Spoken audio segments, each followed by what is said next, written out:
এই বিষয়টা একটু আপনি বলুন। গণভোটের প্রচারণা আমার গত ২-৩ দিনে আমি ২ জায়গায় তাদের মাইক পেয়েছি। যে মাইকে করে তারা আসলে গণভোটের প্রচারণা করছেন, যেটাকে আমি সাধুবাদ জানাই। আমি কিছু লিফলেট দেখেছি, যেটা সরকারের পক্ষ থেকে করা হয়েছে। আবার উদ্যোগ গ্রহণ করা হয়েছে মসজিদে এবং মন্দিরে আসলে সেই প্রচারণার জায়গাগুলোকে নিয়ে যাওয়া হবে। যদিও সেটা এখনো পর্যন্ত দৃশ্যমান না। সরকার যে উদ্যোগ গ্রহণ করেছে সেটা খুবই সীমিত পর্যায়ে।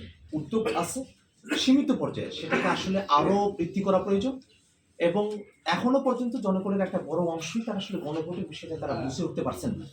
তো সেটা সকলে যেন বুঝে উঠতে পারেন, তেমন করে একেবারে প্রান্তিক পর্যায়ে পর্যন্ত বিশেষত যারা নারীরা আছেন তাদের কাছেও যেন, এবং যারা আসলে স্বশিক্ষিত আছেন তাদের কাছেও গণভোটের বার্তাটা পৌঁছায়, সে ব্যাপারে সরকারকে আরো উপযোগী ভূমিকা পালন করতে হবে।